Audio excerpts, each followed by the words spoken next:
যদি আমাদের কন্টেন্টগুলো আপনাদের ভালো লাগে তবে অবশ্যই লাইক করুন, শেয়ার করুন এবং চ্যানেলকে সাবস্ক্রাইব করুন। সাবস্ক্রাইব করার পরে বেল আইকনটি অবশ্যই দিয়ে রাখবেন, যাতে আগামী সমস্ত ভিডিওর নোটিফিকেশন আপনাদের কাছে পৌঁছে যায়। যেমন এই যে যখন আমাদের স্বাধীনতা সংগ্রাম চলছে সেটা কোন সময়? দ্বিতীয় বিশ্বযুদ্ধের সময়, ঠিক আছে। নেতাজি সুভাষচন্দ্র সে 1944-এ উনি চলে গেলেন, তারপরে আমরা জানি কি করলেন জার্মানিতে গিয়ে। এবার মজার জিনিস হচ্ছে, এই যে আমি যদি প্রসঙ্গ বলি যে ব্যাটেল অফ ব্রিটেন ওই সময়টা, তার আগে মানে চার্চিল আসার আগে কে ছিলেন? ভেলিনি চেম্বারলিন, উনি ছিলেন প্রধানমন্ত্রী, ঠিক। আচ্ছা, তার আগে কিন্তু মানে হিটলার ওনার V2 মিসাইল সহ বোধহয় 1000 বোম লন্ডনে এবং ইংল্যান্ডে ফেলে দিয়েছেন একদম। এবার ওই সময় ভেলিনি চেম্বারলিন গিয়ে এই হিটলারের কাছে গিয়ে করমর্দন করছেন এবং বলছেন আমি শান্তিপূর্ণ সহাবস্থান চাই।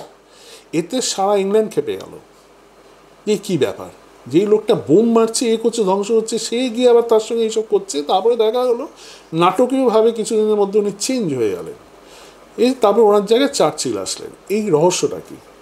এই রহস্যটা আবার বলা হয় না। রহস্যটা কি? রহস্যটা হচ্ছে, ইংল্যান্ডে আমরা জানি ইতিহাস এখন বললে যে জিওপলিটিক্সে চলে আসে আর কি, যে ইংল্যান্ডে রাজপরিবারের অধিকাংশ জাতিতে জার্মান, এবং এটা অনেকে জানি না যে এলিজাবেথ II এবং তার ছেলে হচ্ছে সপ্তম এডওয়ার্ড। যেমন সপ্তম এডওয়ার্ডের 9-10 বছর বয়স তখন, যখন হিটলার 1933-এ ফ্লোরিডার হলেন, ওই সময় এলিজাবেথ II জার্মানিতে গিয়ে হিটলারকে নাৎসি স্যালুট দিয়ে তখনকার দিনে কয়েক লক্ষ পাউন্ড নাৎসি পার্টিতে ডোনেট করে এসেছিলেন। আচ্ছা, মানে ব্রিটিশ রাজপরিবার পুরো নাৎসি জার্মানি পড়েছিল, ঠিক। এবং তার সঙ্গে একটা বিরাট বিজনেস গ্রুপ, এবং তারা কোনোভাবেই চাইছিল না, এবং তারা ভিতরে ভিতরে পুরো সাপোর্ট করছিল নাৎসিবাদকে। যার জন্য যখন রাইন ক্রস করে যখন হিটলার এই বাহিনী, তারপরে গিয়ে অনস্লুস দখল করে এবং অস্ট্রিয়া নিয়ে নেয়, তখন দেখা ব্রিটেন যেন কিছুই করছেন, কিছুই জানে না, কিছুই বোঝে না, মানে দাঁড়িয়ে বোকার মতো দাঁড়িয়ে দেখছে, দর্শক হয়ে দেখছে। অথচ সারা বিরু এ কি, ব্রিটিশ কোনো মুভমেন্ট করছে না, ব্রিটিশ নিজে মুভমেন্ট করেনি, ফ্রান্সকেও মুভমেন্ট করতে দেয়নি। মানে দাঁড়িয়ে দাঁড়িয়ে দেখলো যে হিটলারের নাৎসি হেঁটে হেঁটে গিয়ে রাইন দখল করলো, রাইনল্যান্ড দখল করলো, তারপরে দখল করে নিল, ওই আমাদের অস্ট্রিয়া দখল করে নিল। হ্যাঁ, কখন মুভমেন্ট শুরু? যখন পোল্যান্ড অ্যাটাক করলো। পোল্যান্ড অ্যাটাক করতে গিয়ে ব্রিটেনের সঙ্গে একটা কনফ্লিক্ট হলো তখন। এবার এর পিছনে আসল কারণ হচ্ছে ভেলিনি চেম্বারলিনের জাতিতে জার্মান। আচ্ছা, আর ওখানে জাতিসত্তাটা কাজ করে, জাতিসত্তা একদম পুরো কাজ করেছে, মারাত্মক জাতিসত্তা। হ্যাঁ, এবং ব্রিটিশ, এবং এটা তো আমরা ঐতিহাসিক সত্যি, ব্রিটিশের যে সবচেয়ে দুটো বড় ডাইনেস্টি স্যাক্সনি এবং হ্যানোভার, দুটোই জার্মান, ঠিক আছে। এবার এই কারণেই চার্চিলকে আনা হলো। কেন আনা হলো? চার্চিল জাতিতে ইহুদি, ঠিক। এবং ওই সময় আমরা জানি যে দ্বিতীয় বিশ্বযুদ্ধের সময় 2-3টে ফাইন্যান্সিয়াল গ্রুপ ছিল। একটা ফোর্ড ফাউন্ডেশন ছিল, একটা রথচাইল্ড ছিল, একটা মানে কিন্তু পাওয়ারফুল ছিল, কিন্তু মানে ইহুদিদের যে সংগঠন, সেই নামগুলো এখন আমি বলবো না, সারা পৃথিবী জুড়েই আছে। কিছু বিজনেস হাউস, আন্দাজ আমিও করতে পারছি, হ্যাঁ, তারাই কিন্তু পুতুল নাচের মতো নাচিয়েছে, না এখনো নাচাচ্ছে।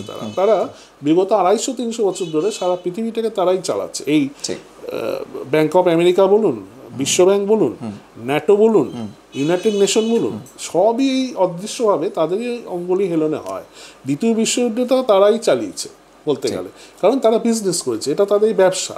এবং তারা যখন দরকার হয়েছে জার্মানিকে উঠতে দিয়েছে, যখন ইচ্ছা হচ্ছে জার্মানিকে ফেলেছে, এবং যখন ইচ্ছা হচ্ছে রাশিয়ায় বলশেভিক করেছে, যখন ইচ্ছা হচ্ছে আবার রাশিয়ার টুকরো করে দিয়েছে। এর পিছনে একটা বিরাট গেম আছে, এটা আপনি খুব ভালো জানেন। তো এই আনফর্চুনেটলি এই গেমটার পার্ট ভারতবর্ষ। যেমন এটা অনেকে জানে না যে পাকিস্তান, ভারত ভেঙে যে পাকিস্তান হলো, এটা হচ্ছে ইন এক্সচেঞ্জ অফ প্যালেস্টাইন, ঠিক। কারণ যবে থেকে প্যালেস্টাইন নিয়ে নিল, তখনই দাবি উঠলো ওদের ইসলামিক যে টোটাল ওদের মিশন আছে, ন্যাটো এবং এর কাছে দাবি করলো যে তাহলে আমাদের একটা ল্যান্ড তো চলে গেল, এর কি পরিপূরণ হবে? তখন ব্রিটিশ করলো কি, ভারতীয়দের মধ্যে তো চাই তারা ভাগ হতে, তাদেরকে দিয়ে ওটাকে ভাগ করে দিয়ে দিল ওদের হাতে। মানে ওখানে প্যালেস্টাইন গেলো, পাকিস্তান চলে আসলো। দেখুন, প্যালেস্টাইন পাকিস্তান দুটোই কিন্তু তার সঙ্গে কিন্তু এখন জুটছে পশ্চিমবঙ্গ, ওটা একটা এটা থেকে আমাদের সাবধান থাকতে হবে যে পশ্চিমবঙ্গের তৃতীয় প্যালেস্টাইন হবে। এটা আমার থেকে আপনি ভালো বলবেন। এবার আপনি বলুন, চারটি যে আপনি লিখেছেন, আপনার ইঙ্গিত কি? চারটি মূলত যখন প্রথম চারটির কথাটা কল্পনা করলাম, তখন এই যারাই হিন্দুত্বের কথা বলতে চায় বা যারাই ভারতবর্ষের মূল সনাতন ভাবধারার কথা বলতে চায়, খেয়াল করে দেখলাম যে সোশ্যাল মিডিয়াতে তাদেরকে বিভিন্ন উপনাম ধরে ডাকার একটা প্রচলন আছে। তো এবং এটা খুব মজার বিষয় হলো যে আমাদের খুব মিত্র, খুব কাছের মানুষকে এবং খুব শত্রুকেও, উভয় ক্যাটাগরির মানুষকে আমরা একটা কিছু না কিছু উপনাম দিই। কাউকে আদর থেকে দিই আর কাউকে ঘৃণা থেকে দিই। হ্যাঁ, আদর থেকে যেমন আমাদের ছোট বাচ্চাকে আমরা বনি, বন্টি, বাবু এগুলো আদর থেকে বলি। আবার কাউকে যখন বলছি, একটি লোকের নাম না দিই, তাকে বলছি শয়তান লোক, তখন এই শয়তান উপনামটা তার আমি ঘৃণা থেকে দিচ্ছি। তো যারাই সনাতন ভারতবর্ষের প্রাচীনতা, তার গৌরব ইত্যাদি নিয়ে কথা বলা শুরু হলো, তাদেরকেই এই 4টি উপনামটা যুক্ত হয়ে গেল। তবে শুধু এই 4টি উপনাম যুক্ত হয়েছে তা নয়, তার সাথে আরও উপনাম, যেহেতু রাষ্ট্রীয় স্বয়ংসেবক সংঘ 1925 সালে প্রতিষ্ঠা হওয়ার পর থেকে ভারতবর্ষে সনাতন সংস্কৃতি ঐতিহ্যের যে জাগরণের যে ক্রমান্বয়ে বিকাশ শুরু হলো, মানুষের মনে চেতনার একটা ধারা শুরু হলো, সেইটি অনেকেরই চক্ষুশূল। সেই চক্ষুশূল হওয়ার কারণে তাহলে আক্রমণ করতে হবে কোথায়? তো সে আক্রমণটা ভাষা দিয়ে, কোথাও আক্রমণ দেহ দিয়ে, এবং এইগুলোর ইতিহাস আপনারও সবই জানা। তো আমি তখন মনে করলাম যে এই যে সোশ্যাল মিডিয়াতে বা বিভিন্ন জায়গায় আমি তো একটু কমই থাকি, আগে অনেকটা থাকতাম, কিন্তু এখন তো থাকিই না, কিন্তু এই 4টি আক্রমণটা আমাদের উপরে হয়। আর মজাদার ব্যাপার হলো যে লজিক্যালি 4টি নাম তো আমাদের হওয়ার কোনো কারণও নাই।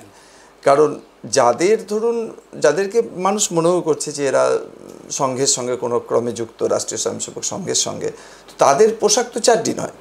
4ডি যে নামটা, এটা এই শব্দটা একটা পাঞ্জাবি শব্দ থেকে, মানে আপনার তৎসম সংস্কৃত থেকে সেটা বেশি ব্যবহার হতো পাঞ্জাবিতে ব্যবহার হতো, চদ্দ হয়ে যায়, চদ্দ থেকে ওটা চাড্ডি হয়ে যায়, এরকমভাবে এর ডেরিভেশনটা হয়েছে। তো এবার তার মানে আন্ডারওয়্যার, সোজা কথা। তো আন্ডারওয়্যার তো পরে কেউ ঘোরে না, আন্ডারওয়্যার তো ভিতরেই থাকে। তো একটা অন্তর্বাসের সঙ্গে তুলনা কেন? একটা অন্তর্বাসের সঙ্গে তুলনা করার পিছনে ওই মূল কারণটাই ঘৃণা। অর্থাৎ আমার যদি কিছু খারাপ লাগে, তাহলে সে আমার অন্তর্বাস সমতুল্য, বা তাকে ঘৃণিত পর্যায়ে, বা তাকে একটু নিচের দিকে নিয়ে যাওয়া ইত্যাদি ভাবনা থেকেই 4ডি হয়েছে। এরকম একটা চিন্তন মন্থন আমার মাথাতে শুরু হলো। তো তারপরে দেখলাম যে বেশ কথা, গালিগালাজ জোটেই মানুষের কপালে।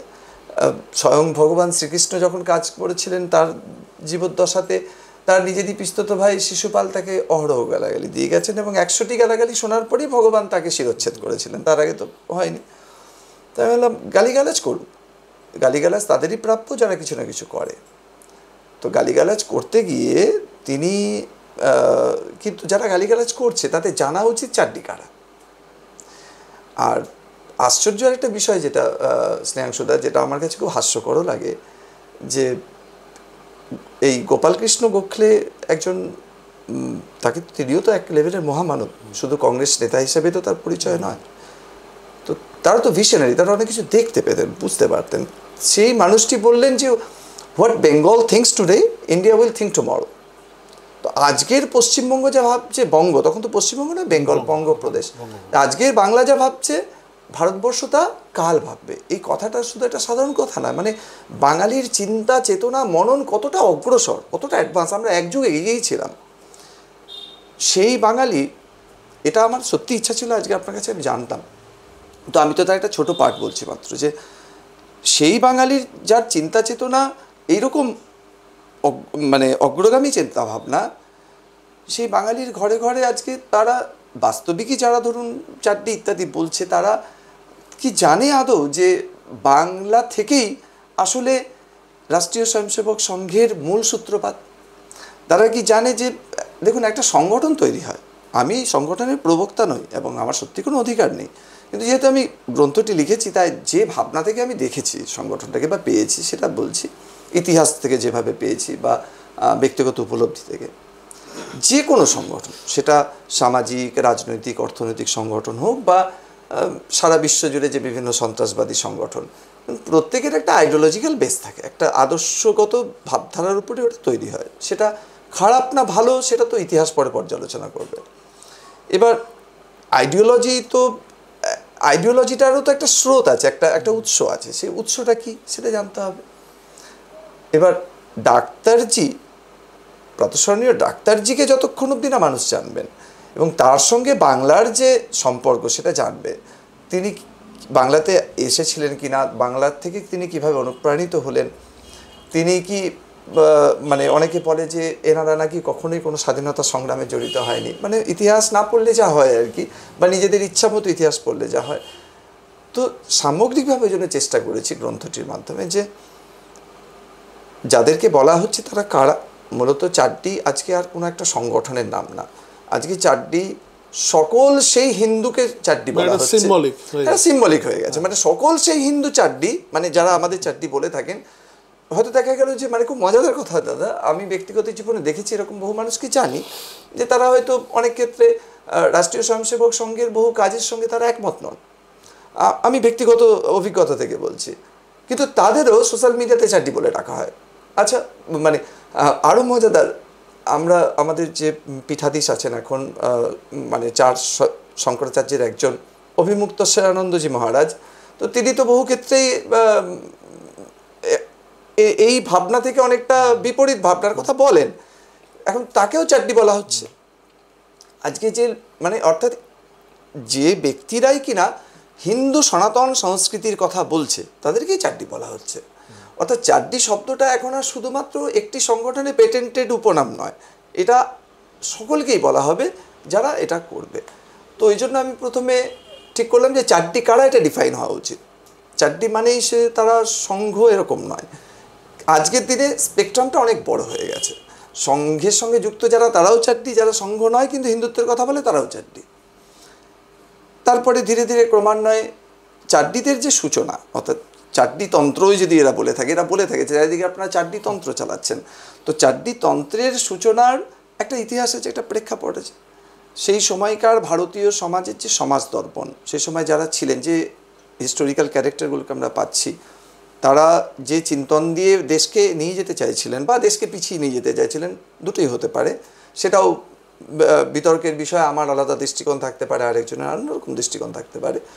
তো সেই প্রেক্ষাপটে কিভাবে ডাক্তার কেশব বলিরাম হেডগেওয়ারজির চিন্তন জগতে এই ভাবনাটি এলো, সেই ভাবনায় তো আজ ধীরে ধীরে যদি সংঘ না থাকতো, এটুকু দাবি করে বলা যায়, যদি সংঘের উৎপত্তি না হতো ভারতবর্ষে, তাহলে আজকে চারটি নাম কারোরই জুটত না। সংঘ ছিল বলেই চারটি নাম, মানে আজকে সংঘ যারা করছে না তারাও চারটি, কিন্তু সংঘ থেকেই চারটি নামটা এসছে। অর্থাৎ ঘৃণার মূল কেন্দ্র কিন্তু সংঘ।